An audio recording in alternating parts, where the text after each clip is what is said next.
मेरे प्रिय छात्र छात्राओं, आज मैं आपको बताऊंगा डिस्प्लेसमेंट रिएक्शन, यानी जिसको बोलते हैं हिंदी में विस्थापन अपक्रिया। जानिए कि विस्थापन अपक्रिया कैसे होती है, विस्थापन अपक्रिया कितने प्रकार की होती है और विस्थापन क्यों होता है और कैसे होता है। अभिक्रियाओं में, हर एक रासायनिक अपक्रियाओं में कोई ना कोई आयन के रूप में या किसी यौगिक के रूप में विस्थापित होता है, या कोई तत्व दूसरे क्रियाशील तत्व के रूप में उसको विस्थापित कर देता है। तो जानेंगे सबसे पहले विस्थापन अपक्रिया क्या होती है। तो लिख लीजिए डिस्प्लेसमेंट रिएक्शन।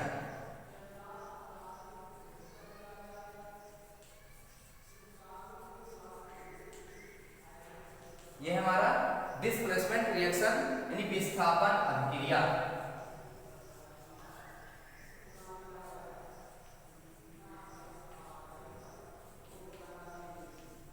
विस्थापन अपक्रिया, तो विस्थापन अपक्रिया वह होती है, यानी विस्थापन अपक्रिया वह अभिक्रिया जिसमें कोई क्रियाकारी पदार्थ क्रियाशील पदार्थ को विस्थापित कर देता है, वही विस्थापन अपक्रिया कहलाती है। तो लिख लीजिए विस्थापन अपक्रिया वह अपक्रिया होती है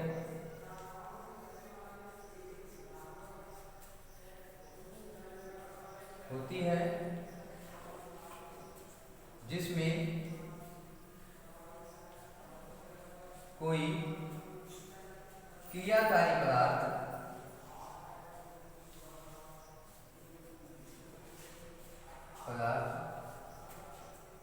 सक्रिय क्रियाशील पदार्थ को विस्थापित कर देता है।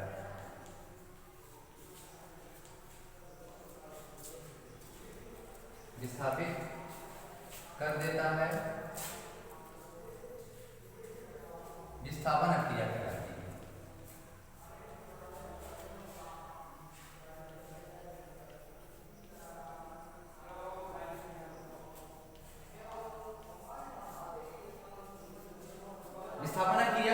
विस्थापन क्रिया वह क्रिया होती है जिसमें कोई क्रियाकारी पदार्थ सक्रिय क्रियाशील धातुओं को, जो बहुत ही एक्टिव मेटल होते हैं, उनको उनके हिसाब से सक्रिय क्रियाशील पदार्थ को विस्थापित कर देता है। विस्थापन अपक्रिया कहलाती है डिस्प्लेसमेंट रिएक्शन। अब बात करते हैं टाइप्स ऑफ डिस्प्लेसमेंट रिएक्शन।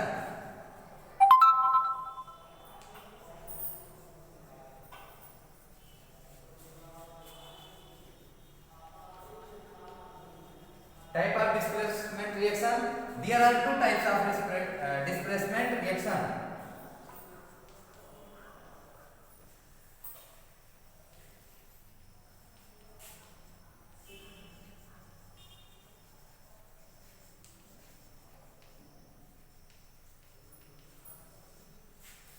आपको डिस्प्लेसमेंट रिएक्शन की अपक्रिया बताई गई, उसके बाद type of displacement reaction, displacement reaction के प्रकार।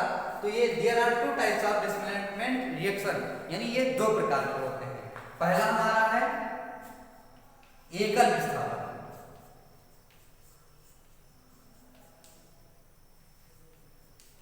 एकल विस्थापन अभिक्रिया।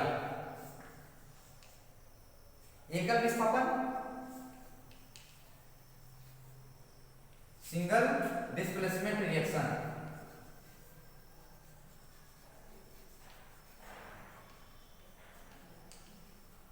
सिंगल डिस्प्लेसमेंट रिएक्शन यानी वह अभिक्रिया, यानी एकल विस्थापन अभिक्रिया किसे कहते हैं? वह अभिक्रिया जो एक तत्व किसी क्रियाशील धातु से या जिनमें धातुओं की सक्रियता अधिक हो, दूसरे क्रियाशील धातुओं को वो विस्थापित कर देता है, उन्हें एकल विस्थापन अभिक्रिया कहते हैं। जैसे हमने लिया CuSO4 प्लस Zn, ये सब यहाँ हमारा बनेगा ZnSO4 प्लस Cu। ऐसा हम ले सकते हैं H2SO4 प्लस Zn, यानी ये CuSO4 कॉपर सल्फेट नीला होता है। इसकी क्रिया जब जिंक के साथ कराते हैं तो हमें प्राप्त होता है Zn सल्फेट, यानी जिंक सल्फेट, और ये कॉपर धातु प्राप्त होता है। फिर सल्फ्यूरिक अम्ल H2SO4 की क्रिया हम जिंक के साथ कराते हैं तो हमें प्राप्त होता है ZnSO4 प्लस हाइड्रोजन गैस मुक्त होती है, ये हमें प्राप्त होगा। अब ये हमारा था एकल विस्थापन। अब बात करते हैं दूसरा हमारा है द्विविस्थापन अभिक्रिया। द्विविस्थापन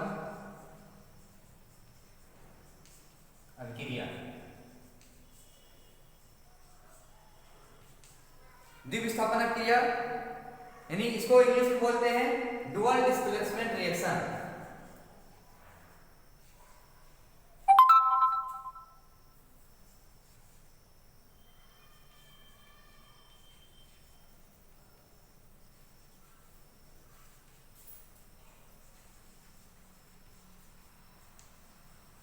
डुअल डिस्प्लेसमेंट रिएक्शन यानी द्विविस्थापन वह क्रिया जिसमें दो तत्व साधारण रूप से दोनों विस्थापित हो जाएं, वो द्विविस्थापन क्रिया कहलाती है।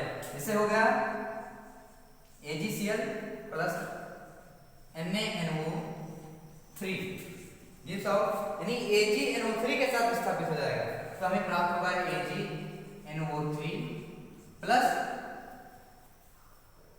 NaCl साधारण नमक, ये प्राप्त होगा।